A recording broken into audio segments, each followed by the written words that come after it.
devant. On arrive en c'est mon âge, et quand la partie de noir, ça porte le garage au matin.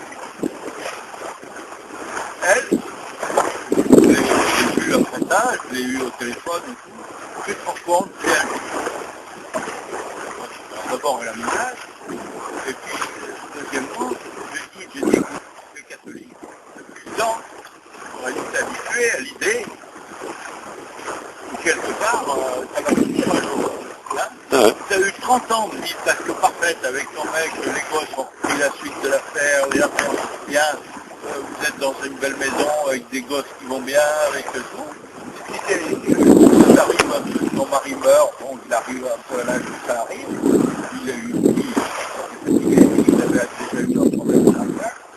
Bon, ah oui, non, mais alors là, Dieu est un...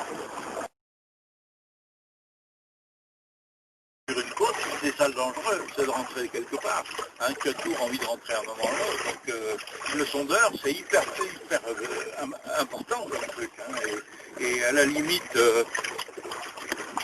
j'avais un copain qui était fanat de navigation à l'ancienne. Alors, et il n'avait pas le rond. Alors, on mesurait la vitesse du bateau, on l'avait fait ici sur le bateau, avec une boîte. Alors, il avait calculé que on avait calculé que la ficelle faisait des... il n'y a pas de ficelle à bord, enfin bon, Tu parles comme ma femme, toi. Que le bout faisait 18,50 mètres, hein, pour éviter les calculs, toujours, ça faisait 1 000, hein, enfin le centième d'un mille, et on jetait le bout. Alors, il y en a un qui jetait la machin, on faisait ça, puis on comptait le nombre de secondes avant que ça tire sur la petite sonnette, comme ça faisait gling, hop, on comptait qu'il était passé un nœud. Hein, multiplié par 10 de nœud, et on calculait ses vitesses comme ça. Alors après, il a eu un loca hélice, alors là, il prenait derrière l'hélice, après, l'hélice, tu vois, et tout. Et l'autre truc qu'il avait, c'était le sondeur, et comme sondeur, il avait une corde. Tu vois, alors il y avait un mec à l'avant, et quand on rentrait dans un port, il s'était chargé de sonder. Et on a même fait des sondages pour faire la transition au suivre. Parce que sous le plan de fond, il y a tu vois, c'est un plomb conique, il va pas si gros que je le présente, il y a un creux, et ce creux, tu remplis dessus. Et quand tu touches le pont, ça prend du sable, ou ça prend des algues, ça prend sur le suivre, ça colle toujours sur le même c'est un super lubrifiant pour la mer. Donc parti, alors tu vois, genre de truc rentrer dans des ports de la marée en travers, et au début j'avais eu des charges. Mais lui, alors, c'est lui qui avait le bateau, tu vois, où c'était un peu comme le bateau du père machin, là, Jaouen, tu sais, c'est un peu ce genre bateau, quoi, tu vois, il y avait une bombe de pique, tu vois, en haut, avec la fourche qui faisait des anneaux le long du mât, tu vois, alors tout ça au palan, quand il y avait du vent, si t'étais pas vraiment vent debout, ça se mettait en travers, la moitié de la paume par côté, la paume d'en haut était dans le sens, ça se prenait dans les hauts ports, ça se voit, quoi. Le vrai amusement. Et il faisait de l'école de voile avec ça. Et les chiottes, c'était à saut. On avait des chiottes Pierce et Simpson d'abord.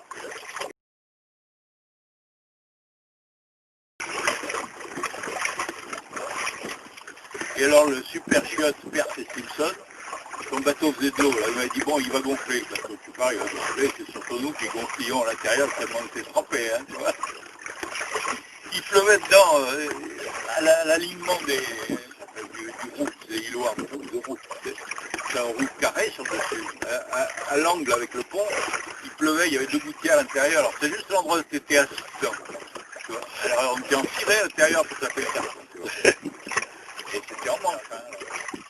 Et le chiotte, il y avait au moins 6 vannes à fermer, à ouvrir, à machiner, avant de faire son affaire. Après, il fallait pomper, et tu n'étais jamais tout à fait sûr dans quel sens ça partait. Alors, il nous a fait, avec un équipier de fortune, le chiotte nous avait tout craché dans la carène. Les câbles. Super sympa, déjà que tout le monde avait un peu le mal de marée, un peu dégueulis. Bon.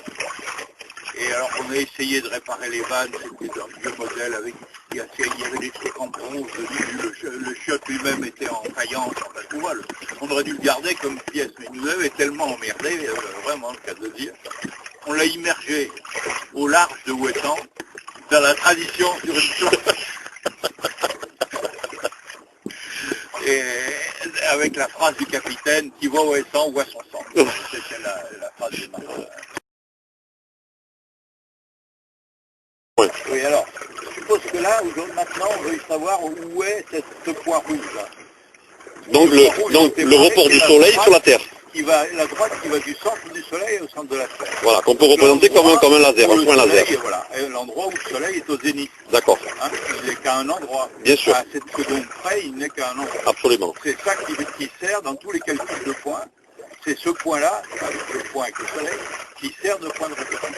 D'accord, ok. Et après, pour les étoiles, mais on prend le soleil parce que c'est l'astre qu'on voit le mieux, que pour faire un relevé il faut voir l'horizon, donc il faut être très habile en mer, sur un petit bateau, pour arriver, il faut être motétier, quoi, tu vois, il faut déjà toucher sa bille. Ouais.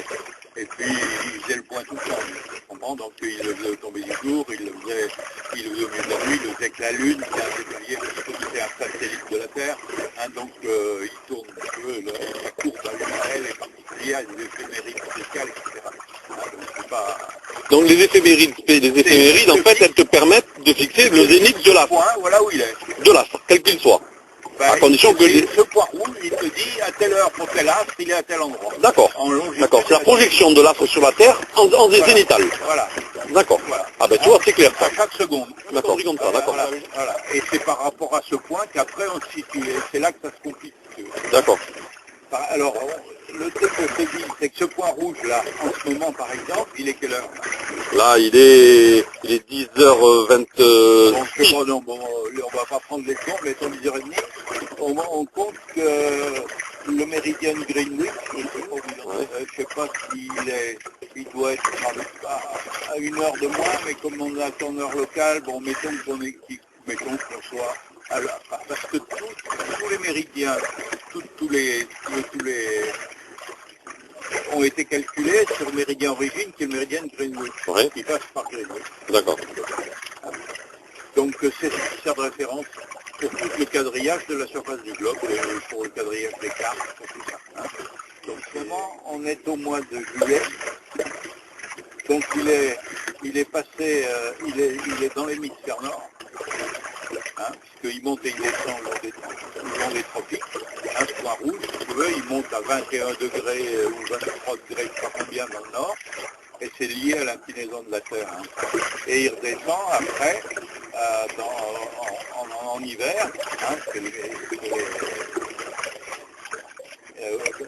dans le tropique du Capricorne. Nous, actuellement, il a déjà passé le tropique du Cancer et il redescend déjà, hein, parce que les jours rediminuent. Quand les jours rediminuent, c'est que 10, hein, c'est le 21 juin. Ouais. Donc ça redescend et il repart dans le sud tout doucement. Tous les jours, il perd je crois, ou pas combien. Hein, il va mettre 6 mois à redescendre de l'autre côté, après il commence à remonter, et dans un an, il va se retrouver au même endroit. D'accord. Ouais. Donc là, il est dans l'hémisphère nord, il y est depuis 1 mois, il est descendu. Donc le zénith, ça doit être comme le 23 degrés, je ne sais pas où c'est trop le 23 degrés. Je sais que Dakar était à 17, donc il doit être entre Dakar et je crois, la Mauritanie. D'accord. Voilà. Et ça, mettons qu'il est à 10 heures, et on regarde par là, il est encore un peu vers l'est, donc normalement le sud doit être là. Ouais, c'est ça, c'est bon, c'est bon. Ah ouais, le sud est là, exactement où tu l'as situé. Ouais, bon, je vais pas regarder le truc, hein, mais tu vois, le soleil, l'heure qu'il est à peu près, et le soleil, lui, il va aller se là-bas. Donc à chaque moment, tu peux, en fait, déjà, regardant le soleil, en faisant un peu attention, donc tu vas pas te positionner pour rentrer dans le corps, mais tu sais te situes sur une carte. déjà où tu es. Et puis un des avantages aussi d'avoir ce genre de raisonnement, c'est des erreurs massives. Quand tu fais le calcul moi, tout le monde le fait, hein, c'est la blague du capitaine Haddock. Quand tu commences à faire le point par séquence, comme c'est compliqué comme calcul, et que tu n'y arrives pas forcément bien, surtout si tu n'as pas de calculette, des extrapolations, surtout pour l'azimut du soleil, hein, tu veux dans quelle direction le soleil, l'azimut du soleil. Donc pour ça, c'est toujours un peu plus compliqué. Et Donc on se trompe des fois, on fait des erreurs. Et les erreurs sont fréquemment de 180 degrés.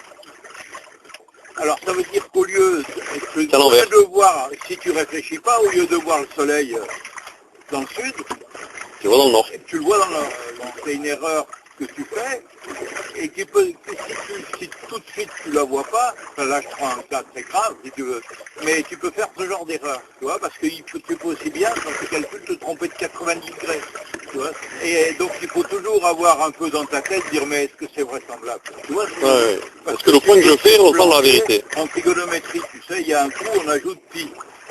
Pi sur 2, pi sur 4, et ça redonne toujours le même résultat, plus pi sur 2, plus 2 fois pi, plus 3 fois pi. Et c'est pareil en navigation. Donc si tu te trompes de rajouter 90 degrés, ou tu as oublié de les rajouter, ben, tu peux te tromper de 90 degrés dans ton azimut.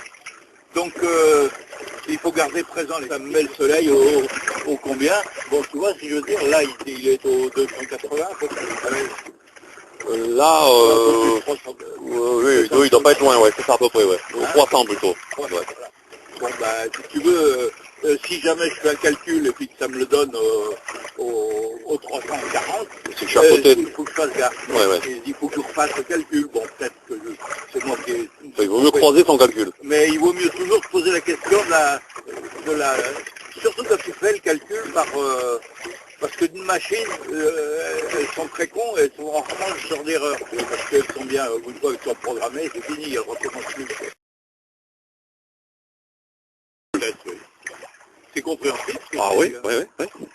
Oui, oui. Mais surtout, moi ce que je voudrais, c'est arriver, si tu veux, les gens ici, autrefois, qui ont fait, on va prendre Ulysse, il n'avait pas de GPS et bon, il s'est un peu paumé, c'était un peu perdu, c'était un peu là, côté navigation. Il a fini chez le roi Alcinous, tu vois.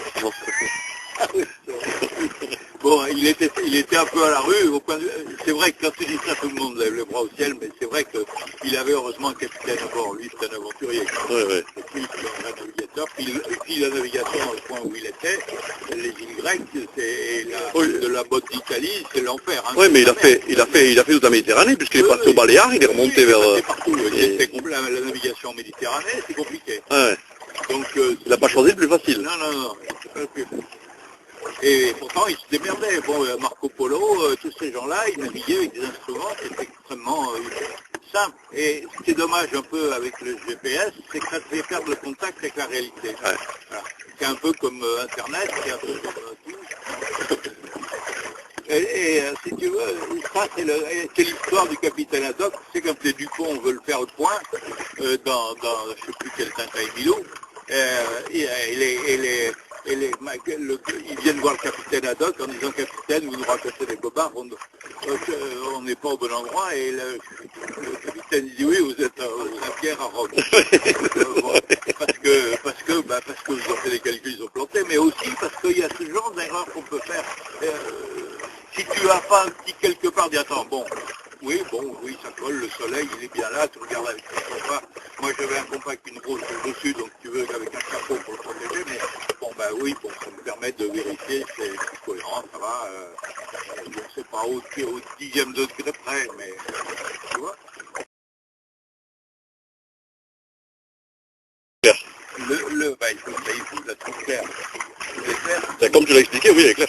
Eh ben, c'est une minute. Là, mesurer, c'est la distance à la surface de la Terre par une minute d'arc qui s'est rapportée au centre du globe. Dans la circonférence totale de la Terre, il y en a 360 multiplié par 60. Et quand tu divises 40 000 km, qui est la circonférence de la Terre, par ce chiffre que tu viens de te dire, qui est, je ne sais pas, je vais faire le calcul, tu as un 800 et quelques. À 852, et ça c'est le mille nautique. Ça a été choisi parce que comme en navigation, on calcule tout c'est des degrés, toujours des degrés. Oui. Longitude, le calcul de situ, c'est toujours en degrés de longitude. Oui. Donc, il n'y a pas d'autres points de repère. La carte, c'est des points de rencontre, c'est des coordonnées. C'est des coordonnées en fait, des coordonnées angulaires, des coordonnées polaires. Pas polaires, ondulaires. Et donc on remultiplie, si on veut obtenir la surface, le périmètre de la Terre, on remultiplie donc le 1000 nautique par 360 plus par 60 encore. Voilà.